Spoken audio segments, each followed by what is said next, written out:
अगले महीने 1 साल हो जाएंगे हमारी शादी को। इन महीनों में काफ़ी कुछ बदल गया। माँ अब हमारे बीच नहीं है।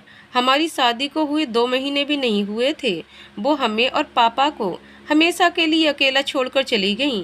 माँ के साथ साथ हमने नानी को भी खो दिया, जो अभी कुछ महीने पहले ही हमें मिली थी। हमारा मतलब अविनाश की नानी से था, जो रिश्ते से हमारी भी नानी थी। आज लगभग 1 साल बाद हम एक बार फिर तुमसे रूबरू हुए हैं। साबी, हमने कहा था ना, जब सब कुछ समेटना मुश्किल हो जाएगा तब मिलेंगे तुमसे। आज कुछ ऐसा ही है। आज हम सब कुछ समेट नहीं पा रहे। अविनाश से पहली मुलाकात में ही हमें ऐसा महसूस हो रहा था जैसे वो किसी मजबूरी में शादी कर रहे हों, और अब तक उनके अजनबियों जैसे बर्ताव से हमने जो महसूस किया था वो सच साबित हो रहा है। चलो अब रूबरू करवाते हैं तुम्हें इन 11 महीनों में जो हुआ उससे। शादी की रस्मों के बाद जिस दिन हम विदा होकर ससुराल आए, उस दिन यहाँ पर किसी शख्स से अविनाश का झगड़ा हो गया था। अविनाश और उस शख्स की बातों को सुनकर हमें पता चला वो अविनाश के पापा थे, जो अविनाश को अपने साथ अपने घर चलने के लिए कह रहे थे। अविनाश और उनके बीच हुई बहस से हमें ये भी पता चल गया था कि अविनाश अपने पापा से नफरत करते हैं। उनकी नफरत करने की वजह उस दिन हमें नहीं पता चली थी। घर में जो कुछ हुआ उसके बाद जो गिने चुने मेहमान बचे थे वो भी चले गए थे। सबने डिनर बहुत मुश्किल से किया था, शायद हमारी वजह से, क्योंकि वो सब नहीं खाते तो हम भी नहीं खाते। अविनाश के मामा मामी, नानी और हम खाने के बाद खामोशी से अपने अपने कमरे में चले गए। मुझे तो नानी ने कमरे में छोड़ा था। नई दुल्हन जो थी, फूलों से सजे हुए कमरे को देखकर ये एहसास हुआ था, वरना जो कुछ हुआ उसके बाद से तो ऐसा लग ही नहीं रहा था जैसे अभी अभी इस घर में शादी हुई है।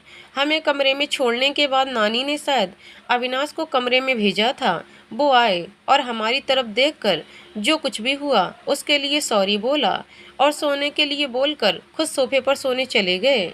उनके चेहरे पर उभरे मिले जुले भाव को देखकर हमारी कुछ भी पूछने की हिम्मत नहीं हुई। मन तो कर रहा था उनके पास जाकर उनको सहारा दूं, मगर हम चाहते हुए भी नहीं कर पाए और बिना चेंज किए ही आंखें बंद करके लेट गए। थकान और तनाव होने की वजह से थोड़ी देर बाद ही हमें नींद आ गई। हमें शायद सोते हुए 1 घंटा भी नहीं हुआ होगा। अविनाश की चीख से हमारी आंखें खुल गईं। उठते ही हमने अविनाश की तरफ देखा। उनका पूरा शरीर पसीने से भीगा हुआ था। उनके चेहरे पर घबराहट और डर के भाव भी थे। हम शायद टेबल से पानी लेकर उनकी तरफ बढ़ गए। पानी का गिलास आगे करते हुए हमने उन्हें देने के लिए जैसे ही हाथ बढ़ाया, उन्होंने हमारी तरफ बिना देखे ही हमें खुद से दूर रहने के लिए कहा। हमने बिना कुछ बोले एक बार फिर से उनकी तरफ गिलास बढ़ाया। उन्होंने गुस्से से हमारी तरफ देखा। उनकी आंखें आंसुओं से भरी हुई थीं। एक बार फिर से उन्होंने हमें अपने पास से जाने के लिए कहा। इस बार वो गुस्से में बोल रहे थे। उन्हें गुस्से में देखकर हम डर रहे थे, लेकिन वहाँ से हटे नहीं। तो उन्होंने गुस्से से गिलास को अपने सामने से हटाने के लिए अपने हाथ से हमारे हाथ को टच करके गिलास को दूर करना चाहा। उनका हाथ अपनी तरफ बढ़ता देख हमें लगा वो हमें मारने वाले हैं। हमने डर के पीछे होने की कोशिश की तो गिलास हमारे हाथ से टूटकर बिखर गया। जब मैंने कहा हट जाने के लिए तो तुम हटी क्यों नहीं, अविनाश गुस्से से गरजते हुए बोले। उन्होंने पहले टूटे हुए गिलास को देखा और फिर हमारी तरफ देखकर बोले, जाओ जाकर सो जाओ, और अगली बार से जब हम खुद से दूर रहने के लिए कहें तो तुरंत दूर हो जाना। उसकी बात सुनकर हमने अपना सर हिला दिया और फर्श पर बिखरे कांच के टुकड़ों को समेटने के लिए झुककर अपना हाथ बढ़ाया तो अविनाश ने झटके से हमारा हाथ पकड़ लिया। तुम बेवकूफ़ हो क्या? इस तरह से कौन कांच के टुकड़े उठाता है? जाओ जाकर चुपचाप सो जाओ, मैं इसे उठा लूँगा। हमने एक बार फिर सर हिला दिया और चुपचाप आकर बेड पर बैठ गए। बेड पर बैठते ही हमारी नज़र अपनी कलाई पर पड़ी, जिस पर अविनाश की उंगलियों के निशान पड़ गए थे। उन निशानों को देखकर महसूस हो रहा था कि उन्होंने कसकर हमारे हाथ को पकड़ा था। अपनी कलाई से हाथ हटाकर हमने उनकी तरफ नजरें डाली। हमें तो बोल रहे थे बेवकूफ़ हैं हम, और खुद उसी तरह कांच के टुकड़े उठा रहे हैं जैसे हम उठाने वाले थे। हमने बिना सोचे समझे थोड़ी तेज आवाज में कहा। हमारी आवाज़ सुनकर अविनाश ने गुस्से से हमें घूरा। उनके कुछ बोलने से पहले ही हम जल्दी से खुद को ब्लैंकेट से कवर करते हुए लेट गए। थोड़ी देर बाद हमने हिम्मत करके ब्लैंकेट से अपने सर को बाहर निकाला। सामने साइड टेबल के पास ही अविनाश खड़े हुए। हमने देखा उन्होंने साइड टेबल के डोर को ओपन करके कोई दवा निकाल कर खाई और अपने सोफे पर जाकर लेट गए। उन्हें थोड़ी देर देखने के बाद हमने अपनी आंखें बंद कर लीं। अगले दिन सुबह सब ब्रेकफास्ट के लिए साथ डाइनिंग एरिया में बैठे हुए थे। रस्म के हिसाब से उस दिन हमारी पहली रसोई थी। नानी के कहने पर हमने खीर बनाई थी। ब्रेकफास्ट करने के बाद मामा खामोशी तोड़ते हुए बोले, अभी तुम अपने नए फ्लैट को रहने लायक कब बना रहे हो? क्या मतलब मामा? अभी अपने मामा से पूछ रहे थे। मतलब तुम कह रहे थे तुम्हारा प्रमोशन होने के साथ साथ तुम्हारा ट्रांसफ़र भी हो गया है और तुम्हें कंपनी की तरफ से लखनऊ में एक फ्लैट मिला है। मैं उसी के बारे में बात कर रहा हूँ। अगले महीने हम वापस अफ्रीका जा रहे हैं। निहित ने हमारी टिकट कंफर्म कर दी है। इस बार हम माँ को भी साथ लेकर जा रहे हैं।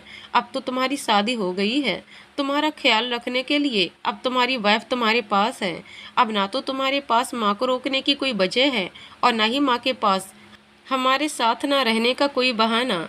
मामा अविनाश और नानी की तरफ देखते हुए बोल रहे थे। उनकी बातें सुनकर नानी और अविनाश का चेहरा एकदम से उतर गया था। मामी ने मामा के बात को आगे बढ़ाते हुए अविनाश से उनके फ्लैट को दिखाने की बात कही तो अविनाश मान गए। लंच के बाद फ्लैट दिखाने की बात कहकर वो लिविंग रूम में चले गए। उनके जाते ही नानी की नज़र सबकी बातों से हटकर हम पर गई। तुम ठीक हो बेटा? उन्होंने हमारे चेहरे को गौर से देखते हुए पूछा। हाँ नानी, हम ठीक हैं। फिर इतनी खामोश क्यों हो? मामी ने पूछा। वो हम कम ही बोलते हैं इसलिए, हमने मुस्कुराकर कहा। इसके अलावा हमारे पास कहने के लिए कुछ नहीं था। थोड़ी देर नानी मामी आपस में बातें करने लगीं। बीच बीच में वो हमसे कुछ कुछ पूछ लेती और हम बस उनका जवाब देकर खामोश हो जाते। थोड़ी देर बातें करने के बाद मामी ने हमें रसोई में चलने के लिए कहा। हम उनके साथ चले गए और लंच बनाने में उनकी हेल्प करने लगे। लंच बनाते वक्त मामी हमें अविनाश की पसंद और नापसंद के बारे में बताती रहीं और हम सुनते रहे। 1 घंटे के अंदर लंच तैयार हो गया था। मामी ने हमें लंच डाइनिंग टेबल पर लगाने के लिए कहा और खुद सबको बुलाने चली गईं। सबके आ जाने के बाद हमने साथ में लंच किया। फिर मामा और अविनाश आपस में काम के सिलसिले में थोड़ी बातें करने लगे। थोड़ी देर बाद मामा ने अविनाश को याद दिलाया। फ्लैट पर चलने के लिए सब रेडी हुए और कुछ ही देर में हम गोरखपुर से लखनऊ सफ़र पर निकल गए। फ्लैट पहुंचने के बाद हम सब ने फ्लैट के हर हिस्से को बारीकी से देखा। एक सिंगल फैमिली के रहने के लिए ये बिल्कुल ठीक था। हाँ, मैं इसी घर की बात कर रही हूँ जिसमें इस वक्त मैं मौजूद हूँ। फ्लैट को पूरी तरह से चेकआउट करने के बाद हम वापस दिल्ली लौटने के लिए वहाँ निकल गए। सफ़र की थकान के कारण मामी ने घर पर खाना बनाने की बजाय अविनाश से बाहर डिनर करने की बात की। एक अच्छे से रेस्टोरेंट में करने के बाद हम वापस आ गए और डायरेक्ट अपने रूम में चले गए। रूम में आते ही अपने कपड़े लेकर हम वॉशरूम चेंज करने चले गए। चेंज करने के बाद जब हम वापस आए तो अविनाश ने भी अपनी ड्रेस चेंज कर रखी थी। उन्होंने रूम में ही चेंज कर लिया था। वो साइड टेबल के अंदर रखी हुई दवा फिर से खा रहे थे। हमने उन्हें दवा खाते हुए देखा तो हमें उनकी फिक्र सी होने लगी। हमने हिम्मत करके उनसे पूछा, क्या आप ठीक हैं? आप इसे क्यों खा रहे हैं? क्या आपको कुछ हुआ है? हमारी बात सुनकर वो हैरानी से हमारी तरफ देखते हुए बोले, हाँ मैं ठीक हूँ, बस थका हुआ हूँ। तुम जाकर सो जाओ और रात को कुछ भी हो मेरे नज़दीक मत आना। उन्होंने अपनी बात कही और बेड से ब्लैंकेट लेकर सोफे पर सोने चले गए। हम बस उन्हें जाता हुआ देखते रहे। पता नहीं क्यों, लेकिन उनकी बातों ने उस दिन हमें ठेस पहुंचाई थी। हमारे मन ने उनसे सवाल किया, जब दूरी रहना था तो शादी क्यों की? अपने सवालों को मन में दोहराते हुए हमारी नजरें आईने पर दिख रहे अपने अक्स पर गईं। अपने सांवले रंग को देखकर हमारे मन के सवालों का जवाब हमें मिल गया। तुम्हारे पापा तुम्हें पगफेरे की रस्म के लिए लेने आने वाले हैं, तुम रेडी हो जाना। अगले दिन सुबह ब्रेकफास्ट करते वक्त नानी ने हमें बताया। उनकी बातें सुनकर हमारे चेहरे पर मुस्कुराहट आ गई। इन 3 दिनों में हमने माँ से शायद 10 बार से ज़्यादा बात की थी और अब उनके पास जा रहे थे। हम इतने खुश थे जैसे अब हमें वापस यहाँ आना ही नहीं पड़ेगा। रूम में पहुंचकर हमने पैकिंग की और हॉल में बैठकर पापा का इंतजार करने लगे। पापा के आने के बाद सबने थोड़ी बातें की। इस नए जमाने में भी पापा ने बेटी के घर पानी नहीं पीते कहकर कुछ नहीं खाया पिया, तो सबने उन्हें ज़्यादा देर तक रोकना उचित नहीं समझा। हमने मामा मामी और नानी को ग्रीट किया। अविनाश वहीं बैठे हुए थे। हमें समझ नहीं आया हम जाने से पहले उनसे क्या बोलें। काफ़ी सोचने के बाद हमने कहा, ख्याल रखिएगा अपना, तुम भी ख्याल रखना अपना। उन्होंने हमारी तरफ देखकर मुस्कुराते हुए कहा। इन 3 दिनों में हमने पहली बार उन्हें खुद को इस तरह से देखते हुए पाया था। उनकी नज़रें खुद पर महसूस करके हम खुश हो रहे थे, मगर अगले ही पल आसपास सबको देखकर हमने अपनी खुशी खो दी। ये अविनाश ने सबको दिखाने के लिए कहा होगा। ये ख्याल आते ही हमारे चेहरे पर आई मुस्कान गायब हो गई। हमने पापा की तरफ देखा। वो मामा से कोई बात कर रहे थे। मामा की आवाज़ हमें सुनाई दे रही थी। हमने उनकी बातें सुनी। वो कह रहे थे, अगली बार हम गोरखपुर नहीं बल्कि लखनऊ रहेंगे अविनाश के साथ। उन्होंने पापा से भी यही बताया कि शायद वो हमारे आने से पहले ही अफ्रीका चले जाएं। तो आप अविनाश के साथ सावनी को भेज दीजिएगा। मामा की बात सुनकर पता नहीं क्यों हमारी धड़कनें एकदम से बढ़ गईं। हम इनके साथ अकेले कैसे रहेंगे? देखने में गुस्से वाले दिखते हैं, बोलते भी कुछ नहीं। हमें इनके बारे में ज़्यादा कुछ पता भी नहीं है। अगर नानी मामी चली गईं तो हम इनके बारे में कैसे जान पाएंगे? ऐसे अनगिनत सवालों से उलझे हम अचानक से बोले, नानी जाने से पहले आप हमसे मिलकर जाइएगा, वरना हम आपसे नाराज हो जाएंगे। हमने किसी छोटे बच्चे की तरह अपनी बात कही तो वहाँ खड़े सभी लोग मुस्कुरा उठे और नानी ने हमें अपने करीब करके हमारे माथे को चूम लिया। उनके करीब होने पर हमें अपनी दादी की याद आ गई, तो अचानक उनके गले लग गए। अगर तुम कहो तो मैं तुम्हारे और अविनाश के साथ यहीं रुक जाऊं। क्या आप सच में रुक जाएंगी? और हाँ, तो हमें बहुत खुशी होगी, लेकिन हमें जरा सी भी खुशी नहीं होगी। पहले इस अभी की वजह से माँ हमसे दूर रहीं और तुम चाहती हो वो तुम्हारे पास रहें। मामा नाराजगी जताते हुए बोले। उनकी बातें सुनकर हमने बिना कुछ बोले उदासी से अपना सर झुका लिया। अरे तुम उदास मत हो, मैं माँ को तुम्हारे और अभी के पास ही छोड़कर जाऊंगा। वैसे भी माँ का भी यहीं रुकने का मन है। मामा की बात सुनकर हमने उन्हें थैंक यू बोला तो उन्होंने हमारे सर पर हाथ रखकर कहा, बड़ी ही प्यारी हो तुम। ये शायद पहली बार था जब हमने अपने लिए ऐसे शब्द सुने थे। हमारी आंखें नम होने वाली थीं। उसी पल पापा ने हमें याद दिलाया, हमें देर हो रही है। हमने सबको बाय किया और घर से बाहर निकल गए। अविनाश हमारे पीछे हमें छोड़ने आए। हमने महसूस किया वो बार बार हमें ही देख रहे थे और हमारे देखने पर अपनी नजरें फेर लेते थे। हमने इस पर ज़्यादा ध्यान नहीं दिया और पापा के साथ अपने घर चले आए। हमें घर आए 1 हफ्ते भी नहीं हुए थे। हमें मामा के एक कॉल करने पर वापस गोरखपुर के लिए निकलना पड़ा। मामा ने बताया नानी सीढ़ियों से गिर गई थी। गंभीर रूप से घायल होने की वजह से वो हॉस्पिटल में एडमिट थी। हमने जैसे ही मामा की बात सुनी हम तुरंत पापा के साथ हॉस्पिटल चले गए। वहां आकर हमने नानी को मशीनों से घिरा पाया। उन्हें इस तरह से तकलीफ में देखकर हमारी आंखें छलक उठीं और हम मामी से लिपटकर रोने लगे। नानी अब भी बेहोश थीं, वरना हम उनके सामने रो रहे होते। मामी हमें संभालते हुए चुप करवा रही थी। उसी वक्त एक नर्स ने नानी के होश में आने की बात कही। उसने सबको गौर से देखते हुए ये कहा कि नानी सबसे पहले सावनी से मिलना चाहती हैं। उस नर्स की बात सुनकर हमने सबकी तरफ देखा। सब हमें ही देख रहे थे। सबकी आंखों में यही सवाल था, आखिर सबसे पहले सावनी से क्यों? हमारे मन में भी यही सवाल था, जिसका जवाब जानने के लिए हम जल्दी से नानी के वार्डरूम की तरफ बढ़ गए। नानी के पास पहुंचकर हमने कोशिश की खुद को संभालकर कुछ कहने की, लेकिन हमारे लब ही नहीं हिले। गला भर आया, आंखें छलक आईं। हमें इस तरह कमजोर पड़ता देख नानी ने अपना सिर नामे हिलाकर इशारे से हमें खुद के करीब बुलाया। हम हिम्मत करके उनके पास पहुंचे तो उन्होंने अपना ऑक्सीजन मास्क निकालकर धीमी आवाज में कहना शुरू किया, सावनी बेटा, बहुत कुछ बताना है तुमको, लेकिन समय नहीं है मेरे पास। ऐसा मत कहिए नानी, हमने हिम्मत करके अपने लबों पर झूठी मुस्कान सजाई और नानी के करीब बैठकर उनके हाथ को थाम लिया। हमने कई बार कोशिश की नानी के ऑक्सीजन मास्क को वापस लगाने की, मगर वो मानी ही नहीं। थक हार कर हम उनकी बातें सुनने को तैयार हो गए। मैं जानती हूँ तुम्हारे मन में अभी को लेकर कुछ सवाल होंगे जिसके जवाब तुम जानना चाहोगी। मैं उन सवालों के जवाब के साथ तुम्हें उसके बारे में सब कुछ बताना चाहूंगी। तुम दोनों की शादी जब तय हुई थी, वो सभी बातें जो तुम दोनों को एक दूसरे के बारे में जानना चाहिए था, किसी ने तुम दोनों को नहीं बताया। वैसे भी तुम दोनों कहाँ तैयार थे शादी के लिए। अविनाश मेरी वजह से और तुम अपनी माँ की वजह से शादी के लिए मान गई थी। शायद यही वजह थी जो तुम दोनों ने कभी एक दूसरे के बारे में जानने की इच्छा ही नहीं जताई और हमने बताने की कोशिश ही नहीं की। जैसे तुम्हारे मम्मी पापा ने नहीं बताया कि तुम शादी के लिए तैयार नहीं थी, वैसे मैंने भी तुम सबसे एक बात छुपाई थी। नानी, क्या मतलब है आपका? और आपको ऐसा क्यों लगता है हम शादी के लिए तैयार नहीं थे? हम जानते थे एक ना एक दिन हमारी शादी होनी है। फिर माँ की वजह से जल्दी हो गई तो क्या हुआ? हमने खुद को पूरी तरह से तैयार कर लिया था शादी के लिए। हमने अविनाश के बारे में उस वक्त कुछ जानने की कोशिश इसलिए नहीं की क्योंकि वो हम जैसी सांवली रंग की लड़की से शादी के लिए मान गए थे। हमारे लिए इतना ही काफ़ी था। क्या वाकई तुमने अविनाश से शादी मजबूरी में नहीं की थी? इसका मतलब तुमने उसे और इस रिश्ते को दिल से एक्सेप्ट कर लिया था? हाँ नानी, लेकिन आप ये सारी बातें इस तरह से क्यों कह रही हैं?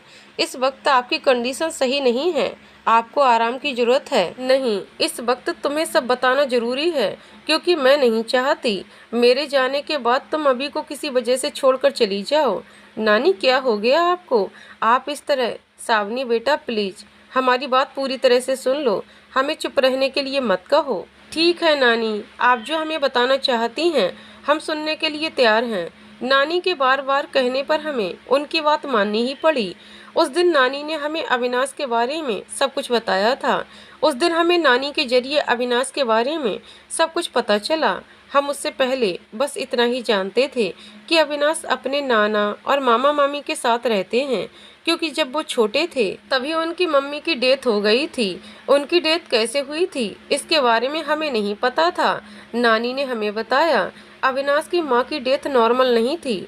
मेरी बेटी की मौत का जिम्मेदार वो है जिसके हाथों में मैंने अपनी फूल सी बच्ची को सौंपकर उसे महफूज रखने की गुजारिश की थी। बताते हुए नानी की आंखें छलक रही थीं, मगर वो फिर भी बता ही रही थीं और हम खामोशी से सुन रहे थे क्योंकि हम उसके अलावा और कुछ कर नहीं सकते थे। नानी ने हमारे हाथ को कसकर पकड़ा हुआ था। वो हमारी तरफ उम्मीद भरी निगाहों से देखकर हमें सुनने के लिए बाध्य कर रही थीं और हम सुनना भी चाहते थे। हमने जैसे ही उनकी आंखों से बह रहे आंसुओं को साफ किया, उन्होंने फिर से बताना शुरू किया। मेरी बेटी अनवी शर्मा की शादी नामी बिजनेसमैन अनुज चौधरी के साथ हुई थी। दोनों साथ में काफ़ी खुश रहते थे। शादी के 1 साल बाद ही अभी अनवी की गोद में था, मगर कुछ सालों के बाद अनवी मानसिक रूप से बीमार रहने लगी, लेकिन हमें इसकी जानकारी नहीं मिली क्योंकि हम सब अनवी की शादी के बाद अफ्रीका चले गए थे। बस फ़ोन कॉल पर ही अनवी से बात होती थी। वो नॉर्मल बातें करती थी, मगर अचानक से बात करते करते वो रोने लग जाती थी। वजह पूछने पर वो कुछ भी नहीं बताती। अनुज से जब हम कुछ पूछते तो वो कहता आप सबकी याद आती है उसे, इसलिए बस रोती है अनवी। आप लोग उसे ऐसे अकेले छोड़कर चले गए हैं ना, इसलिए। वो हम अकेले छोड़कर कहाँ गए हैं अनुज? तुम हो ना उसका ख्याल रखने के लिए। मैंने उसकी बातों का जवाब दिया था, बिल्कुल खामोश हो गया था। उसी वक्त मुझे कुछ डाउट हुआ था तो मैंने उससे वीडियो कॉल करने के लिए कहा, लेकिन उसने घर से बाहर हूँ, बाद में बात करता हूँ कहकर कॉल कट कर दिया। उस दिन से रोज किसी न किसी बहाने से अनवी और अनुज दोनों ने हमसे वीडियो कॉल पर बात करने से इनकार कर दिया। फ़ोन कॉल पर भी अब बातें कम होने लगी थीं। एक वक्त ऐसा आया जब अनवी ने बातें करनी बिल्कुल बंद कर दी थी और अनुज वो कॉल ही रिसीव नहीं करता। अनवी कॉल रिसीव करती लेकिन बस रोते हुए धीमी आवाज़ में कुछ कहती जो मुझे या किसी और को बिल्कुल समझ नहीं आता। उसके इस तरह के व्यवहार से मैं और अभी के नाना बिल्कुल डर गए थे। निवेश और कनिका, अभी के मामा मामी भी अनवी के लिए परेशान हो गए थे। हमने उसी वक्त अफ्रीका से इंडिया वापस आने का प्लान बनाया था। हम अचानक गए थे अनवी के ससुराल। जब हम वहां पहुंचे, अनवी के हाथ पैर बंधे हुए थे। उसे उस हाल में देखकर हम सबकी आंखें भर आई थीं। हमने उसके पास पहुंचकर उसके हाथ पैर खोले तो वो डर कर एक कोने में सिमट गई। अनबी हम में से किसी को पहचान ही नहीं पा रही थी। हमने घर में मौजूद वर्कर से सब कुछ पता किया और अनुज के आने का इंतजार करने लगे। अनुज के आते ही सवाल जवाब का सिलसिला शुरू हुआ। अनबी कुछ बोलने की हालत में नहीं थी। इस वजह से बस अनुज अपने पक्ष को आसानी से रखकर अनबी पर इल्जाम लगा रहा था। शुरुआत में महज बातें होती रहीं, मगर धीरे धीरे बातें बहस का रूप लेने लगीं। अभी के नाना जी ने गुस्से में अनुज पर केस दर्ज कराने की धमकी दी तो अनुज ने उल्टा हम पर इल्जाम लगा दिया कि हमने अनबी के मानसिक रोग को उससे छुपाया था। उसने मेरी बेटी को पागल साबित कर दिया था। उसका कहना था अनबी पहले से ही मानसिक रोगी थी और हमने उससे ये बात छुपाकर उसके साथ धोखा किया था। वो झूठ कह रहा था। मेरी बच्ची पागल नहीं थी, लेकिन हम उस वक्त साबित नहीं कर पा रहे थे। इसलिए अनबी और अबी को अपने साथ लेकर घर चले आए। अभी उस वक्त 1 साल का था। हमने अनबी को घर लाने के बाद उसका इलाज शुरू किया। धीरे धीरे अनबी हमें पहचानने लगी थी, हमसे बातें करने लगी। हमने कुछ पूछकर उससे ज़्यादा प्रेशराइज्ड नहीं किया, उसके पूरी तरह से ठीक हो जाने का इंतजार किया। वो पागल नहीं हुई थी, वो डिप्रेशन और ट्रामा में थी। अगर उसका इलाज न होता तो शायद वो धीरे धीरे उसे पागल हो जाती। जब वो पूरी तरह से ठीक हो गई तो हम सब ने उससे पूछा, अनबी क्या हो गया था तुम्हें, और अनुज क्या क्या कह रहा था तुम्हारे बारे में? तुम्हारी ये हालत हुई कैसे बेटा? तुमने हमसे सच क्यों छुपाया? तुम हमें कुछ बताती क्यों नहीं थी? पहले तो उसने कहा कुछ नहीं हुआ था, मगर जब अभी के नाना ने उसे अनुज से डिवोर्स लेकर उस पर केस करने की बात की तो उसने मना करते हुए एक बार फिर से अनुज के साथ रहने की जिद की। उसका जिद मानते हुए अभी के नाना ने उसे सब कुछ सच सच बताने के लिए कहा तो उसने सारा इल्जाम खुद पर डालते हुए कहा, गलती मेरी है, मैं अनुज पर शक कर रही थी, जिससे तंग आकर उन्होंने मुझसे दूरियां बढ़ा लीं और मैं ये बर्दाश्त नहीं कर पाई। उनसे बेवजह लड़ने झगड़ने लगी, कुछ ज़्यादा ही सोचने लगी। अनुज मुझे समझाते थे, मगर मेरा शक धीरे धीरे बढ़ता जा रहा था। मैं स्ट्रेस में रहने लगी और ये सब हो गया। जिस तरह अनुज की बातों पर हमें यकीन नहीं हुआ था, उसी तरह अनबी की बातों पर भी नहीं हो रहा था। लेकिन अनबी की बातों को मानने के अलावा हम कुछ कर भी नहीं सकते थे। लगभग 6-7 महीने अनबी हमारे साथ थी। उस बीच हमारी अनुज से कोई बात नहीं हुई और ना ही उसने हमसे बात करने की कोशिश की। कभी कभी उसके माँ पापा जो गांव में रहते थे अभी और अनबी के बारे में पूछते थे, अनबी ठीक होगी या नहीं, इसकी चिंता थी उन्हें। शायद वो अनबी को अपने साथ रखना चाहते थे, मगर अनुज का कुछ समझ ही नहीं आ रहा था। जब अनुज के माँ पापा को अनबी को ठीक हो जाने की खबर मिली तो वो उसे लेने आ गए। अनबी भी उनके साथ जाने के लिए तैयार हो गई थी। हमने रोकने की कोशिश की, मगर वो मानी ही नहीं। अनुज भी आया था, शायद अपने माँ पापा की वजह से। हमने अनबी को भेज तो दिया था, मगर हमें उसके लिए काफ़ी डर लग रहा था। इसलिए हमने नितेश और कनिका के साथ अफ्रीका जाने से मना कर दिया था। मैं और तुम्हारे नाना उसी वक्त से यहाँ रहने लगे थे। शुरुआत में हम दूसरे हफ्ते अनबी के घर जाया करते थे। अनबी खुश थी। अनुज के माँ पापा उसका ख्याल रखते थे। अभी से उन्हें बहुत प्यार था। उसे इस तरह से वहाँ खुश देखकर हमारे मन में जो डर था वो धीरे धीरे खत्म हो रहा था। अनबी को अपने ससुराल में ठीक देखकर हमने उसके घर जाना कम कर दिया था। वैसे भी वो कुछ दिनों के लिए गांव रहने के लिए गई थी, इसलिए हम नहीं जा रहे थे। सब कुछ ठीक होने लगा था। एक दिन अचानक अनबी का कॉल आया और उसने रोते हुए बताया, माँ, अनुज ने दूसरी शादी कर ली है। उन्होंने मुझे धोखा दिया है माँ। यहाँ सब ने मुझे धोखा दिया है। सब मेरे साथ ज्यादती कर रहे हैं। मैं क्या करूँ माँ? बताते हुए वो बेतहासा रोने लगी। मैंने उसे किसी तरह दिलासा देकर शांत किया था। अभी के नाना और मेरी समझ में कुछ नहीं आ रहा था। अनबी और अभी के लिए डर भी लग रहा था। कैसे हुआ, क्या हुआ, क्यों हुआ, ये सब हमें अनुज और उसके माँ पापा ही बता सकते थे। इसलिए बिना वक्त गवाए हम तुरंत उसी दिन अनुज के गांव पहुंच गए, जहां हमें सच पता चला। जब अनबी की मानसिक स्थिति सही नहीं थी, उसी वक्त अनुज ने दूसरी शादी कर ली, जिसे वो सिर्फ अनबी का शक कहता था। वो शक नहीं, सच था। शादी से पहले वो किसी लड़की के साथ रिलेशन में था। और शादी के बाद भी वो उससे अफेयर रखा था। जब अनबी को इस बात की जानकारी हुई तो अनुज उससे झूठ बोलकर बचता रहा। वो हमेशा कहता, सब कुछ झूठ है अनबी, तुम मुझ पर बेवजह शक कर रही हो। अनुज के इस झूठ और सख्त व्यवहार ने ही अनबी को मानसिक रोगी बना दिया था। कुछ महीनों तक ये चलता रहा और एक दिन अचानक अनुज और उस लड़की के बीच फ्यूचर को लेकर थोड़ी बहस हो गई। अनुज उसे छोड़ना नहीं चाहता था। वो लड़की बिना शादी के उसके साथ आगे रिश्ता नहीं रखना चाहती थी, इसलिए दोनों ने शादी कर ली। अनुज ने सबसे छुपकर उसे दूसरे फ्लैट में रखा हुआ था, लेकिन वो अनुज के घर उसके परिवार के साथ रहना चाहती थी, ये जानते हुए कि अनुज की पहली पत्नी और उसका एक बेटा भी है। उसने अनुज के परिवार के साथ रहने की जिद की। अनुज ने हिम्मत करके अपने माँ पापा को सच्चाई बताई। वो कुछ दिनों तक उससे नाराज रहे, फिर मान गए। उन्होंने उसकी दूसरी पत्नी को स्वीकार कर लिया। अनबी इन सब से पूरी तरह से टूट गई थी। एक बार फिर से वो डिप्रेशन ट्रामा की शिकार हो गई।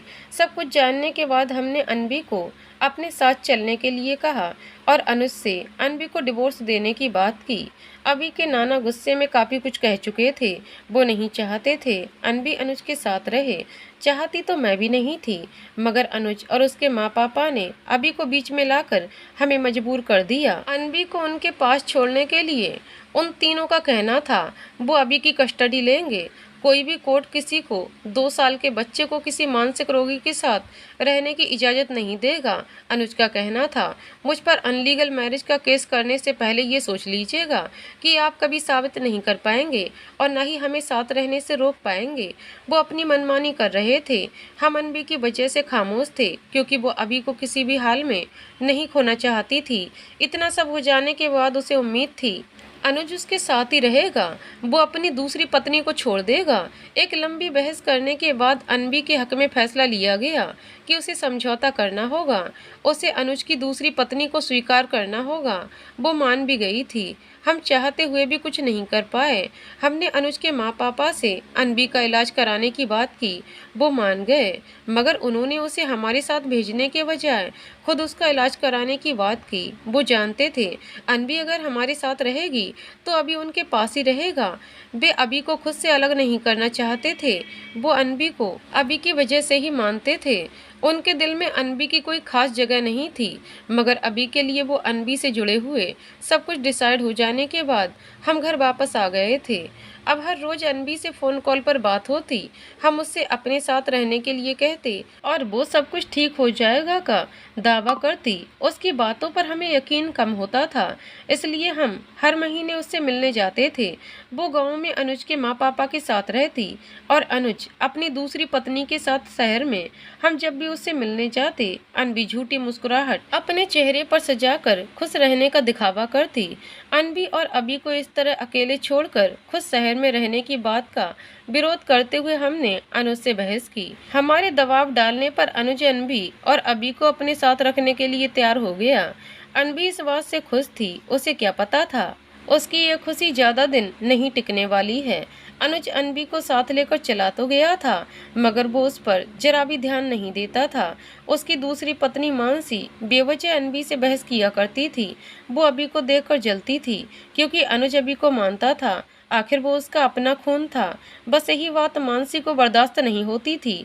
वो अक्सर अभी की शरारतों को लेकर अनुज से शिकायत किया करती थी। एक दिन अभी को अनुज की नज़रों से उतारने के लिए उसने अभी पर मानसिक रूप से अक्षम होने का इल्जाम लगा दिया। उसका कहना था अनबी के लक्षण अभी में मौजूद हैं। मानसी की इस बात पर अनबी ने उस पर हाथ उठा दिया था। दोनों के बीच बहस हुई, झगड़े में तब्दील हो गई थी। गलती मानसी की थी, मगर अनुज ने अनबी को गलत ठहराया था। अनबी उस दिन की बात को भूल नहीं पा रही थी। उस दिन उसने रोते हुए मुझे फ़ोन कॉल किया था। वो चीखते हुए बोल रही थी, माँ मैं और मेरा बेटा पागल नहीं है माँ। आप जानती हैं अब मेरे साथ साथ सब अभी को भी पागल कह रहे हैं। माँ मेरे 3 साल के बच्चे के बारे में वो कैसे ऐसे बोल सकती है माँ, और अनुज वो कैसे उसका साथ दे सकते हैं माँ। माँ मुझे नहीं रहना यहाँ माँ, आप आओ मुझे और अभी को यहाँ से ले चलो। उस दिन मेरी बच्ची हार गई थी। उस दिन उसने अपनी आखिरी उम्मीद भी खो दी थी। मैंने उसे मुश्किल से चुप कराते हुए कहा था, अनबी बच्चे संभालो खुद को, मैं और तुम्हारे पापा आ रहे हैं तुम्हें लेने। अब हम तुम्हें और अभी को वहाँ नहीं रहने आने देंगे। जल्दी आना माँ, मैं इंतज़ार करूँगी, अनबी ने कहा था मुझसे, लेकिन उसने मेरा इंतज़ार नहीं किया। चली गई वो हम सबको अकेला छोड़कर। मेरे पहुँचने से पहले मेरी बच्ची ने दम तोड़ दिया था। मैं बेबसी उसे उस हाल में देखकर चीख रही थी। अभी अपने नाना की गोद में सिमटा हुआ था। 3 साल का मासूम सा बच्चा था। उसे तो कुछ समझ ही नहीं आ रहा था। वो बस रोते हुए कह रहा था, मानसी आंटी ने माँ और मुझे पागल कहा, इसलिए मम्मी रोते रोते सो गईं। पापा ने मम्मी को बहुत डांटा था। नानी उनसे कहिए वो मम्मी को सॉरी बोलें तो मम्मी उठ जाएंगी। उसी वक्त अभी की बातें सुनकर अभी के नाना और अनुज के घर से और अभी को अपने साथ लेकर आए थे। अनबी के पापा ने अनबी को आखिरी विदाई दी थी। अनुज और उसके माँ पापा ने बहुत कोशिश की अभी को लीगल अनलीगल तरीके से हासिल करने की, लेकिन हमने अभी को किसी भी हाल में उन्हें नहीं सौंपा। अभी के नाना मामा ने अनुज पर कई तरह के केस कर दिए थे, जिसकी वजह से उसे कुछ सालों की सजा हुई थी। अभी की परवरिश हमने की। अभी हमारे साथ खुश रहता था, मगर वो रात को अचानक चीख कर उठ जाता था। वो डरा और सहमा सहमा रहता था। अनबी की नामौजूदगी की वजह से ये सब हो रहा था। ये सोचकर हमने अभी की इस बात पर ज़्यादा ध्यान नहीं दिया, लेकिन जब अभी के मैच्योर हो जाने के बाद भी ये सब बंद नहीं हुआ तो हमने साइकियाट्रिस्ट की मदद ली, जिससे हमें अभी के बारे में वो पता चला जिससे हम अनजान थे। अभी से कुछ बातचीत और पूछताछ करने के बाद साइकियाट्रिस्ट ने बताया अविनाश को बाइपोलर डिसऑर्डर है। हमने पहले कभी इस बारे में नहीं सुना था, इसलिए हम चिंतित होने के साथ साथ हैरान थे। अभी के नाना ने साइकियाट्रिस्ट से विस्तार पूर्वक इस बारे में सब कुछ समझा। उसकी बातें सुनकर हम अभी के लिए काफ़ी डर गए थे। उस वक्त उसकी उम्र लगभग 18-19 थी। बचपन में जब वो सारी चीज़ें करता था तब हम उसका बचपना समझकर इग्नोर कर देते थे। वैसे भी ये सारी चीज़ें अधिकतर कुछ ही लोगों में पाई जाती हैं, तो हमने ज़्यादा ध्यान नहीं दिया था। फिर अभी के साथ ये सारी चीज़ें बढ़ती चली गईं। अक्सर जब भी उसके सामने उसके पापा का जिक्र होता या अनुज कॉल करके उसे खुद के पास आने के लिए कहता तो वो पागलों जैसी हरकतें शुरू कर देता। चीज़ों को तोड़ना फोड़ना और चिल्लाना, बुरे ख्वाब देखकर उठ जाना। अभी को ये किस वजह से हुआ ये कह पाना मुश्किल था, क्योंकि साइकियाट्रिस्ट का कहना था ये आनुवंशिक भी हो सकता है और बचपन में किसी गहरे इंसिडेंट के सदमे की वजह से भी। हमें नहीं पता था अनबी प्रेगनेंसी के दौरान डिप्रेशन में थी या नहीं, और बचपन में हुआ इंसिडेंट शायद अनबी की डेथ, अपनी माँ के लिए अपने पापा और उनकी दूसरी वाइफ से अपशब्द सुनना, सबका आपस में झगड़ना, शायद ये सब भी वजह हो सकते थे बाइपोलर डिसऑर्डर के। लेकिन अभी इस वक्त लगभग 3-4 साल का था, इसलिए हम श्योर नहीं थे। हम इस बात पर ज़्यादा ध्यान देने के बजाय इलाज के बारे में डिस्कशन करने लगे। कुछ थेरेपी और कुछ दवाओं के माध्यम से अभी का इलाज शुरू हुआ, जिसका असर कुछ महीने में ही दिखने लगा था। अभी धीरे धीरे ठीक हो रहा था। जहां एक तरफ इस बीमारी के चलते अभी किसी चीज़ पर अपना ध्यान नहीं केंद्रित कर पाता, वहीं दूसरी तरफ उसमें रचनात्मक क्षमता की वृद्धि हो रही थी। साइकियाट्रिस्ट के बताया अनुसार इस बीमारी का ये लक्षण ये भी था जो अभी के लिए बेहतर साबित हुआ। उसका इंटरेस्ट गेम मेकर बनने में था, जो कि उसके लिए सही था। लगभग 2 साल के अंदर अभी पूरी तरह से ठीक हो चुका था, मगर उसके बुरे ख्वाब उसका पीछा नहीं छोड़ रहे थे। हमने इस बारे में साइकियाट्रिस्ट से बात की तो उन्होंने बताया उन बातों को अविनाश के दिमाग से निकालना होगा जो इन बुरे ख्वाबों की जड़ है, और ये सिर्फ वही कर पाएगा।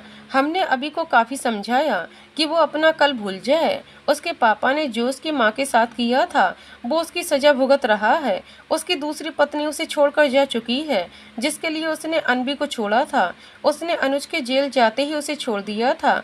अभी के मन में अपने पापा, उनकी दूसरी वाइफ और उसके दादा दादी को लेकर जो नफरत भरी पड़ी थी, उसे कम करके ही इन बुरे ख्वाबों को रोका जा सकता था। हमारी बात मानकर अभी कोशिश कर रहा था। एक हद तक सब कुछ ठीक हो चुका था, लेकिन एक दिन अचानक ही अनुज और उसके माँ पापा आकर अभी और हमसे माफ़ी मांगने लगे। उन तीनों ने अभी को अपने साथ चलने के लिए कहा, जिस वजह से अभी भड़क गया। जो बातें वो भूलने की कोशिश कर रहा था, उसे वो सारी बातें फिर से याद आने लगीं। उस दिन उसने अपनी सारी भड़ास उन तीनों पर निकाली थी। उसके बाद वो लोग शर्मिंदा होकर वहाँ से चले गए थे। हमें लगा सब कुछ अब ठीक हो जाएगा, मगर उस इंसिडेंट के बाद अभी को फिर से बुरे ख्वाब आने शुरू हो गए थे। हमने अभी को एक बार फिर से साइकियाट्रिस्ट के पास चलने के लिए कहा, मगर उसने कुछ दिनों बाद ऐसे ही ठीक हो जाऊंगा मैं कहकर उसने इनकार कर दिया था। हमने भी उसे ज़्यादा फोर्स नहीं किया था, क्योंकि इतने सालों से थेरेपी और दवाइयों से वो ऊब चुका था। अब उसे खुद से ही खुद को संभालना था। उस दिन के बाद लगभग एक हफ्ते तक अभी रातों को चीख कर उठ जाता था और पूरी रात जागता रहता। फिर अचानक एक हफ्ते के बाद उसे खुद ब खुद बुरे ख्वाब आना बंद हो गए थे। वो पूरी तरह से ठीक हो गया था। सिविल से इंजीनियरिंग करने के बाद उसने जॉब पर जाना शुरू कर दिया और गेम मेकिंग में भी ध्यान देने लगा। तो हमने उसकी शादी करने की सोची। जब पहली बार हमने अभी से शादी के बारे में बात की थी तो उसने साफ इनकार कर दिया था। वो कहता था कि वो कभी शादी नहीं करेगा। वजह भी वो नहीं बताता था। जब भी हम शादी की बात करते वो चिढ़ जाता था। वो अपने नाना की कही कोई बात नहीं टालता था, मगर शादी के मामले में वो उनकी भी नहीं सुन रहा था। उसके इनकार का सिलसिला एक साल तक चलता रहा। इस बीच अभी के नाना की अचानक तबीयत खराब हुई और उन्हें सांस लेने में तकलीफ होने लगी, जिसके कारण वो हमें अकेला छोड़कर चले गए। उनके जाने के बाद मैं और अभी बिल्कुल अकेले से हो गए थे। हालांकि उनकी डेथ के बाद निवेश कनिका और उसके दोनों बच्चे नायरा और निहित भी अफ्रीका से इंडिया आ गए थे। सब साथ ही रहते थे। लगभग 6 महीने हो गए थे सबको आए हुए। सब वापस जाना चाहते थे। निवेश ने मुझे और अभी को भी अपने साथ चलने के लिए कहा, मगर अभी जाने के लिए तैयार नहीं हुआ। वो नहीं जाना चाहता था और मैं उसे अकेले छोड़कर नहीं जाना चाहती थी। कुछ दिनों तक इस बात पर डिस्कशन होती रही, जिसका कोई हल ही नहीं निकल रहा था। निहित और नायरा को निवेश के पहले ही अफ्रीका वापस भेज दिया गया था। निवेश इस बार मुझे अपने साथ ले जाने की जिद किए बैठा था और अभी चलने को तैयार नहीं था। मैं किसी भी हाल में उसे अकेले छोड़कर जाने के लिए मान नहीं रही थी। आप अगर इसलिए हमारे साथ नहीं चलना चाहती क्योंकि अभी अकेला है, तो उसके लिए हमारे पास आइडिया है, हम उसकी शादी कर देते हैं, कनिका ने मुझसे कहा। तो एक बार फिर से शादी के बारे में बातें शुरू हुई। हर बार की तरह उसने इस बार भी इनकार कर दिया था। जब निवेश और कनिका ने उसे काफ़ी समझाया और मैंने उसे इमोशनली ब्लैकमेल किया, तो वो एक शर्त पर शादी करूंगा बोलकर मान गया था। अपनी शर्त के तौर पर उसने हमसे कहा था, अगर कोई लड़की मेरा अतीत, मेरी बीमारी जानने के बाद मुझसे शादी के लिए तैयार होगी तभी मैं शादी करूंगा, वरना नहीं। मैं अपना अतीत छुपाकर शादी नहीं करूंगा। मुझे माफ़ कर देना बेटा, मैंने तुमसे और तुम्हारे माँ पापा से ये बात नहीं बताई थी। अभी की मानसिक स्थिति के बारे में जानकर कहीं तुम्हारे माँ पापा और तुम शादी के लिए इनकार ना कर दो, इस डर से मैंने ये बात छुपाई थी। लेकिन जाने से पहले मैं सब कुछ बताकर तुमसे माफ़ी मांगना चाहूँगी, मुझे माफ़ कर दो। बोलते हुए नानी ने अपने हाथ जोड़ने चाहे तो हमने उनके दोनों हाथ थामकर अपना सर इनकार में हिला दिया। ये क्या कर रही हैं नानी आप? आपको हमसे माफ़ी मांगने की कोई जरूरत नहीं है। जब अविनाश पूरी तरह से ठीक हो गए थे तो बात वहीं खत्म हो गई। इसमें छुपाने और बताने जैसा कुछ था ही नहीं, तो आपने नहीं बताया था। अब इस तरह से आप ये बातें सोचकर गिल्टी फील मत कीजिए। फिलहाल सबसे पहले तो आप रोना बंद कीजिए और ये ऑक्सीजन मास्क लगा लीजिए। बोलते हुए हमने पहले नानी के आंसुओं से भीगे हुए चेहरे को साफ किया और उनका ऑक्सीजन मास्क लगा दिया। उन्हें आराम करने के लिए कहकर बाहर आने के लिए उठे तो उन्होंने हमारे हाथ को कसकर पकड़ लिया था। उन्होंने पहले हमें इशारे से रोका। अपना ऑक्सीजन मास्क निकालकर वो फिर से कुछ कहने लगी। उस दिन अनुज से झगड़ने के बाद अभी रात को चीखा था। मैंने उसकी चीख सुनी थी। कहीं उसे फिर से डरावने ख्वाब। बोलते हुए नानी की आवाज़ कांप रही थी। उन्हें सांस लेने में काफ़ी तकलीफ हो रही थी। उन्हें इस तरह देखकर हम काफ़ी डर गए थे। नानी कैसी बातें कर रही हैं आप? हमने कहा ना, आप आराम कीजिए। बोलते हुए हमने वापस से उनका ऑक्सीजन मास्क लगाना चाहा तो उन्होंने रोकते हुए बेहद धीमी आवाज़ में कहा, अब तो हमेशा के लिए बस आराम ही करना है मुझे उन्हें बुला दो। बोलते हुए नानी की सांस काफ़ी तेज चलने लगी थी। उस वक्त हमें कुछ समझ ही नहीं आ रहा था। हमने डॉक्टर को आवाज़ दी तो उनके साथ साथ अविनाश और मामी भी अंदर आ गए थे। नानी को इस तरह गहरी सांस लेते हुए देखकर सब डर गए थे। सबकी आंखें नम थीं। डॉक्टर हम सबको तुरंत वार्ड से बाहर जाने के लिए बोल रहे थे। उसी वक्त नानी इशारे से अविनाश को अपने करीब बुला रही थी। हम नानी का हाथ पकड़कर वहीं खड़े थे। वो हमारा हाथ छोड़ ही नहीं रही थी। अविनाश जब उनके करीब पहुंचे तो नानी ने उनका हाथ पकड़कर हमारे हाथ पे रखने की कोशिश की, मगर उनके कांपते हाथ काम ही नहीं कर रहे थे। नानी की मनोस्थिति समझते हुए हमने बिना किसी झिझक के उस पल अविनाश का हाथ कसकर पकड़ लिया था। होठों पर हल्की मुस्कुराहट और चेहरे पर सुकून का भाव लेकर नानी उस वक्त ही हम सबका साथ हमेशा के लिए छोड़कर चली गई थी। उनको गए हुए करीब 2 महीने हो गए थे। अविनाश उनके जाने के गम से उबर ही नहीं पा रहे थे। तकरीबन 1.5 महीने तक ना वो ऑफिस गए, ना ही वो घर से बाहर जा रहे थे। नानी अपने आखिरी पलों में जो बात हमसे कहना चाह रही थी वो सच थी। अविनाश को वो डरावने ख्वाब फिर से आ रहे थे। शायद उनको हमेशा से आ रहे थे, बस उन्होंने सबसे छुपा कर रखा था। वो रात को हमेशा कोई दवा खाकर सोते थे। जब हम दवा खाने की बजाय और दवा का नाम पूछते तो वो कहते सर दर्द की दवा, या फिर कभी कभी बोलते पेन किलर है। वो कहते हैं अचानक से हमें बॉडी में पेन होने लगता है तो खाना पड़ता है।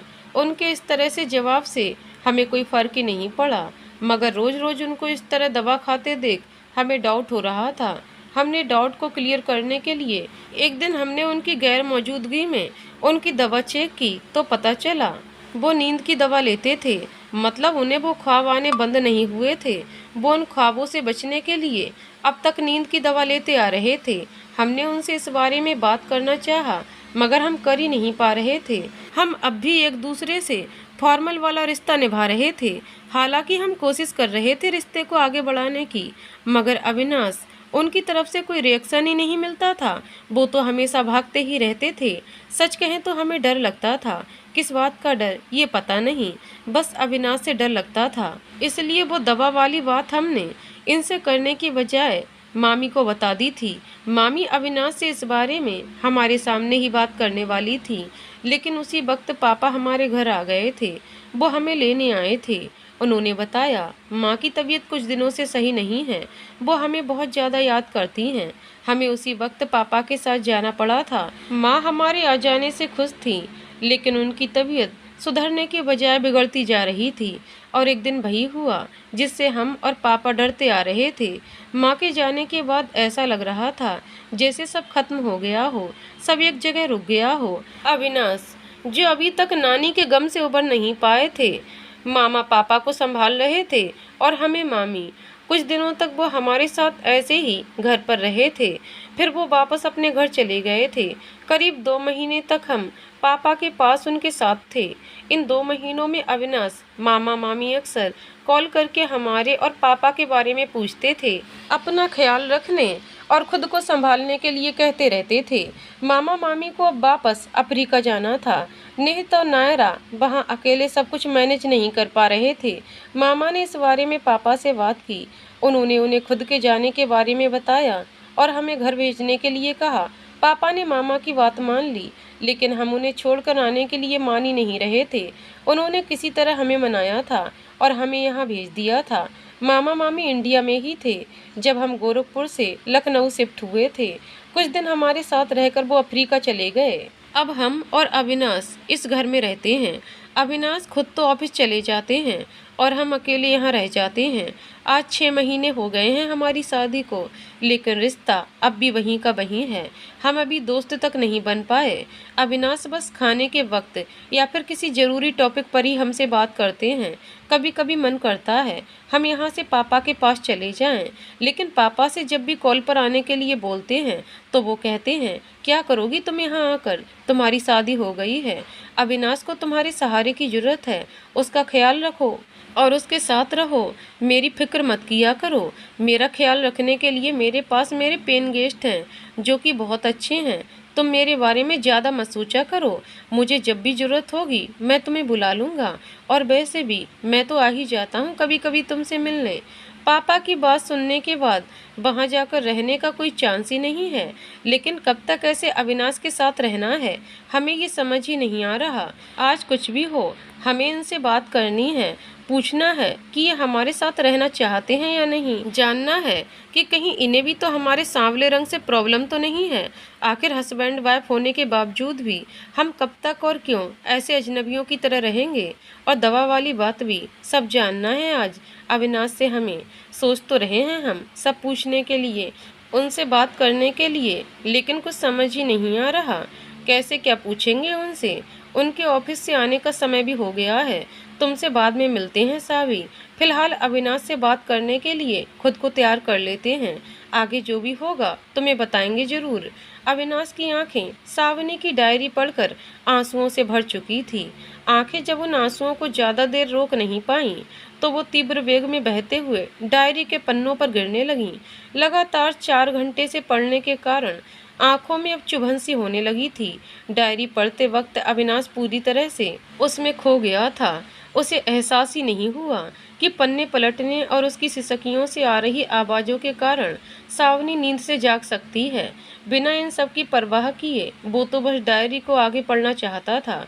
अपने आंसुओं को साफ करके अविनाश ने पहले अपनी पलकें झपकी, फिर डायरी को आगे पढ़ने के लिए उसने जैसे ही अगले पेज को पलटने की कोशिश की, एकदम से आई सावनी की आवाज़ से उसके हाथ रुक गए।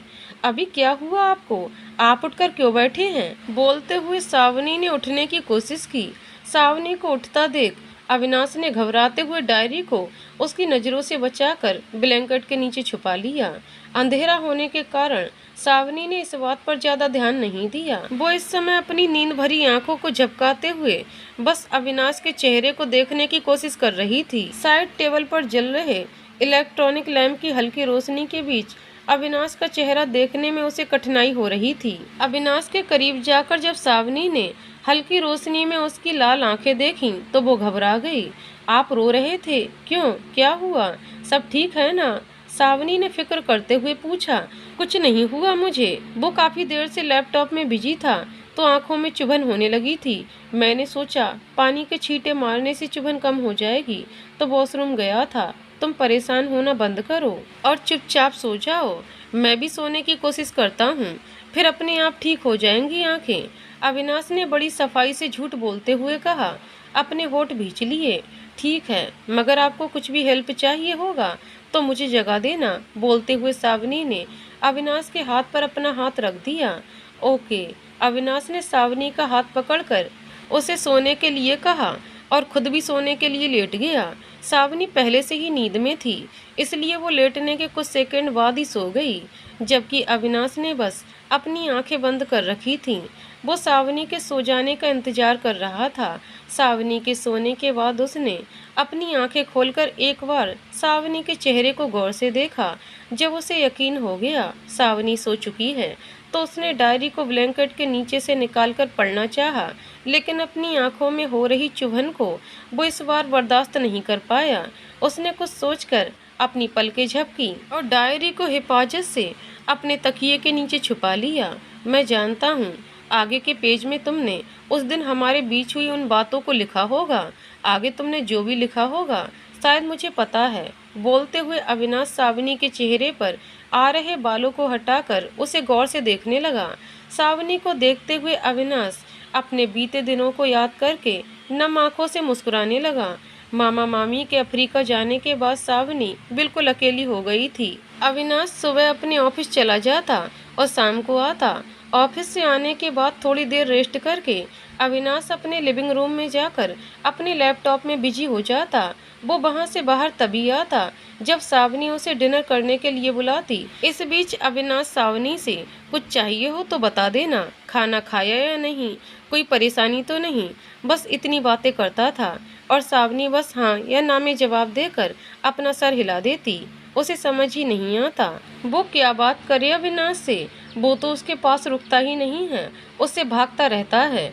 ये सिलसिला लगभग 1 महीने से चलता रहा।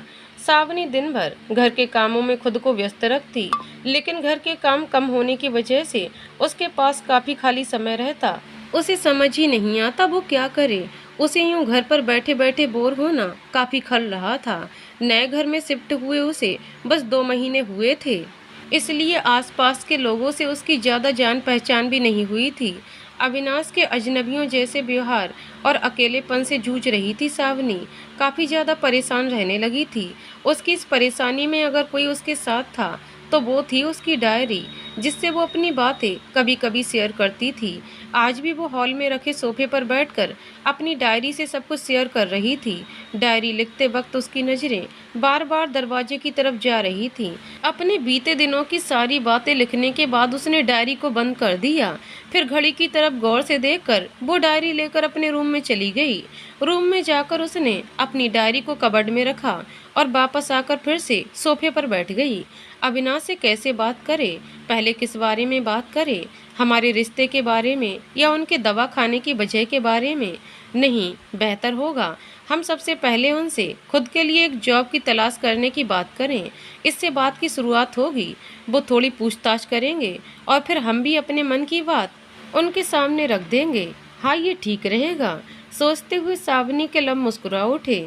आ गए अविनाश। डोरबेल सुनकर जल्दी में उठते हुए सावनी ने खुद से कहा और दरवाजे की तरफ अपने कदम बढ़ा लिए। दरवाजा खुलते ही अविनाश को सामने देखकर अनायास ही सावनी के चेहरे पर रौनक आ गई, मगर अगले ही पल कुछ सोचकर वो उदास हो गई।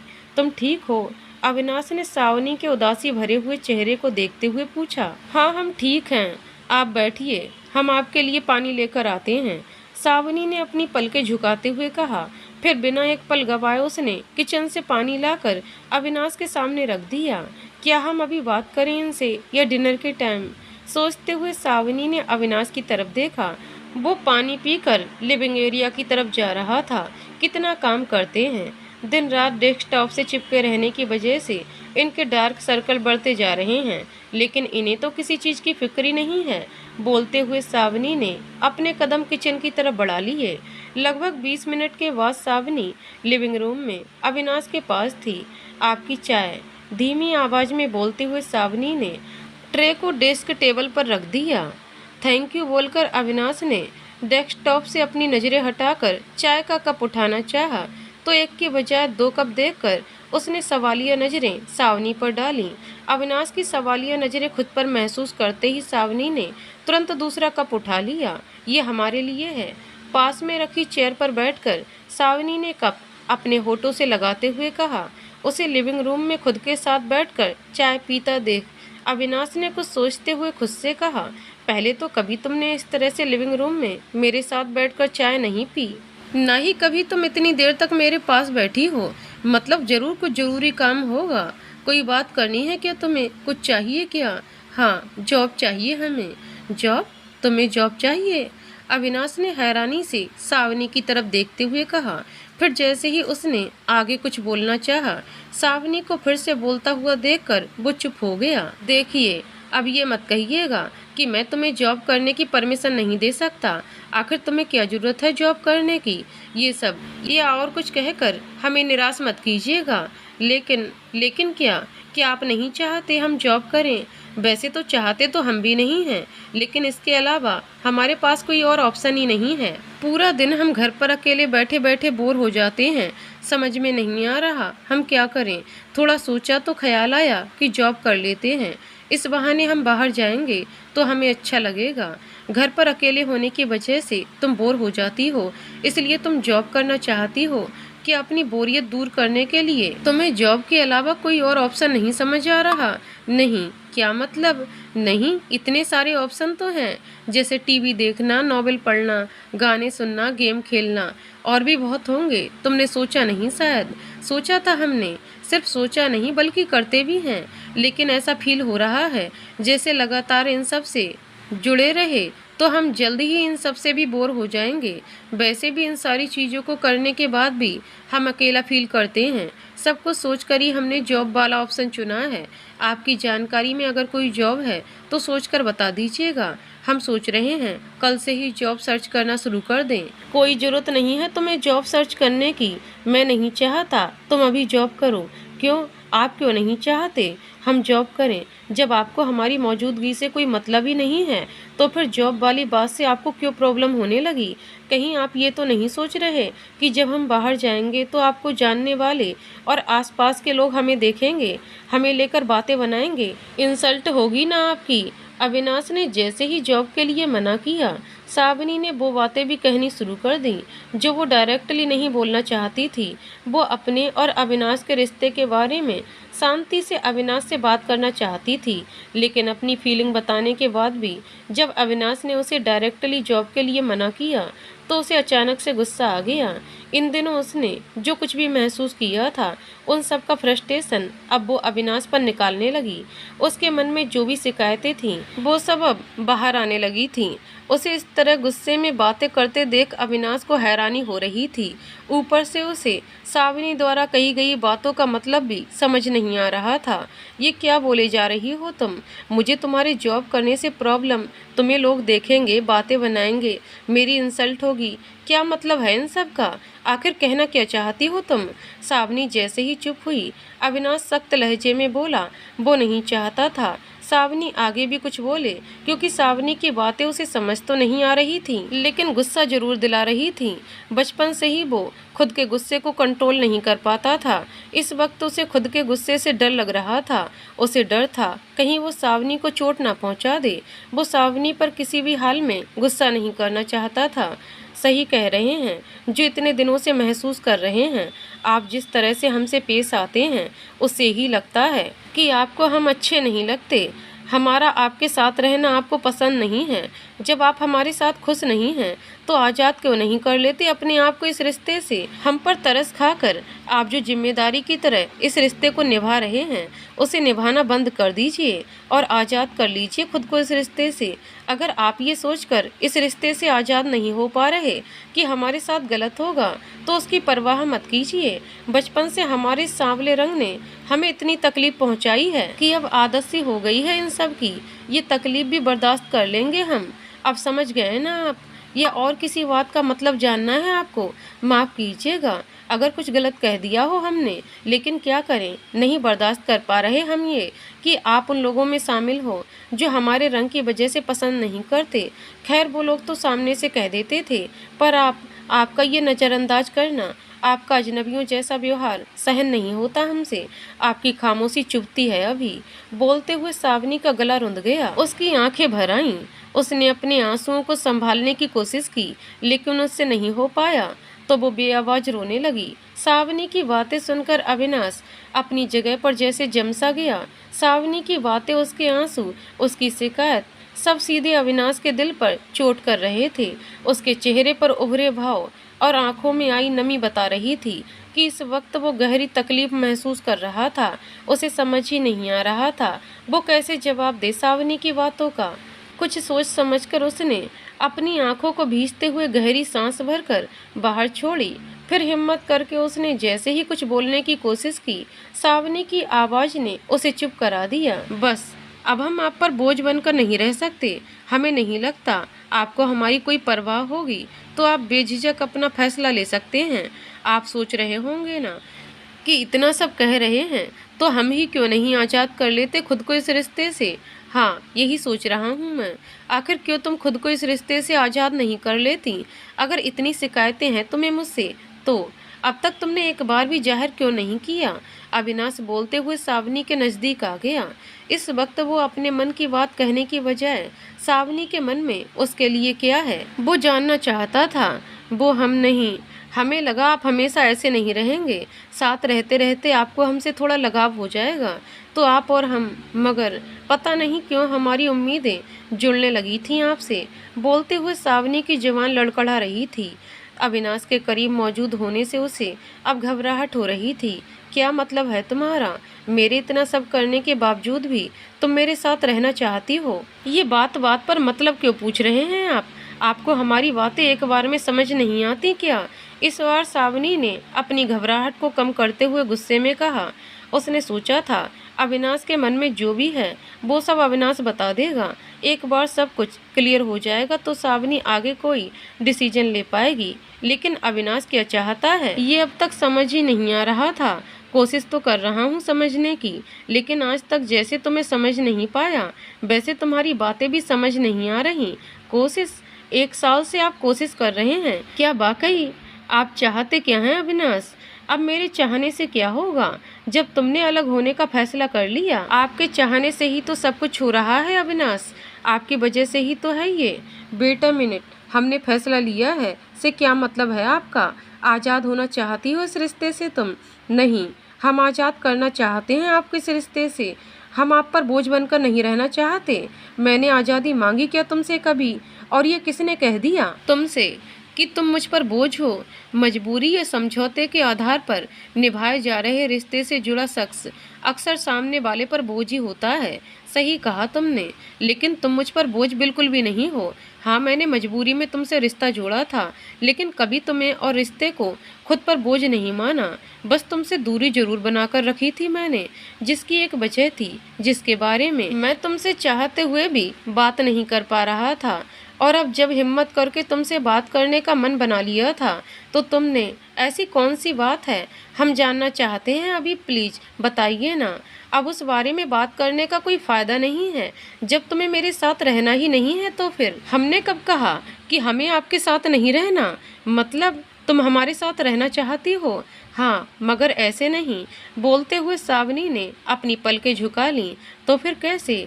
अविनाश ने सावनी के करीब जाकर उसके कमर में अपनी बाहें डालते हुए अचानक से उसे खुद के करीब कर लिया। अविनाश के अचानक उठाए गए इस कदम से सावनी को जैसे झटका सा लगा।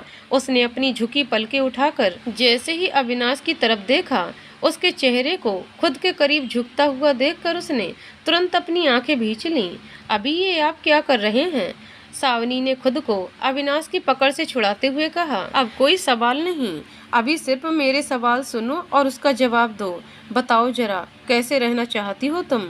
बोलते हुए अविनाश ने सावनी पर अपनी पकड़ मजबूत कर ली। हम आप पहले हमें छोड़िए। क्यों छोड़ूं? आखिर ऐसे ही तो रहना चाहती हो तुम, यही तो चाहती हो ना तुम? अविनाश ने अपने चेहरे को सावनी के ईयरलोब के करीब झुककर मदहोश कर देने वाली आवाज़ में कहा। ना, नहीं, हम ऐसे नहीं। हम तो अच्छे दोस्त की तरह। आप हमें गलत समझ रहे हैं। सॉरी, हमने आपको बहुत गलत कह दिया ना। आगे से आपको कुछ भी नहीं कहेंगे। प्लीज़ छोड़ दीजिए ना हमें घबराहट हो रही है। अविनाश के इस तरह के रिएक्शन के लिए सावनी बिल्कुल भी तैयार नहीं थी। अपने चेहरे और गर्दन पर महसूस होती अविनाश की गर्म सांसों से उसके शरीर में कंपन हो रही थी। घबराहट के कारण उसके शब्द साथ नहीं दे रहे थे। रिलैक्स, मैं कुछ नहीं करूँगा, तुम घबराना बंद करो। अविनाश ने खुद को सावनी से थोड़ा दूर करते हुए कहा। हम बाद में बात करते हैं, आपको काम करना है ना? सावनी ने अविनाश से दूर हटते ही जल्दबाजी में कहा और रूम से बाहर जाने के लिए अपने कदम दरवाजे की तरफ बढ़ा लिए। रुको, बोलकर अविनाश ने तेजी से आगे बढ़कर सावनी की कलाई पकड़ ली। तुमने सिर्फ अच्छे दोस्त की तरह रहने के लिए मुझे इतना सब कुछ सुना दिया? हाँ, उसके अलावा अब शायद और किसी रिश्ते को पाने के काबिल नहीं हैं हम। सावनी बिना अविनाश की तरफ मुड़े धीमी आवाज में बोलकर अपना हाथ छुड़ाने की कोशिश करने लगी। ये क्या कहा तुमने अभी अभी? किसी और रिश्ते के काबिल नहीं हो तुम? क्या मतलब है इसका? मेरी तरफ देखो बनी और जवाब दो मेरे सवालों का। अविनाश ने सर्द लहजे में कहते हुए सावनी को अपनी तरफ घुमा लिया। हमें कुछ नहीं कहना, प्लीज जाने दीजिए हमें। नहीं, पहले तुम बताओ, तुम खुद को किसी और रिश्ते के काबिल क्यों नहीं मानती? अपने इस रंग की वजह से? रंग की वजह से मतलब? फिर से मतलब? आप सब कुछ जानते हुए अनजान क्यों बन रहे हैं अभी? आप अच्छे से जानते हैं हम क्या कहना चाहते हैं, फिर भी आप पूछ रहे हैं। मतलब आप हमसे सुनना चाहते हैं तो सुनिए। हमने बचपन से अपने सांवले रंग की वजह से खुद को लोगों के नाकाबिल होने के एहसास को उनके रवैये से महसूस किया है। फिर आपके रवैये ने भी तो यही महसूस कराया है। आप भी तो इस सांवले रंग की वजह से हमें अपना नहीं पा रहे। तुम्हें लगता है तुम्हारे रंग की वजह से मैं तुम्हें नहीं अपना पाया? तुमने ये सोच भी कैसे लिया? अगर तुम्हारा रंग मेरे लिए मायने रखता तो मैं तुमसे शादी ही क्यों करता? तुमसे दूरियां बनाने की वजह कुछ और थी, तुम्हारा रंग नहीं बनी। आगे की कहानी अगले वीडियो में। तो दोस्तों, आपको कहानी कैसी लगी कमेंट करके जरूर बताइएगा। कहानी पसंद आई हो तो वीडियो को लाइक शेयर करें और चैनल को सब्सक्राइब करें। कहानी को पूरा सुनने के लिए बहुत बहुत धन्यवाद दोस्तों।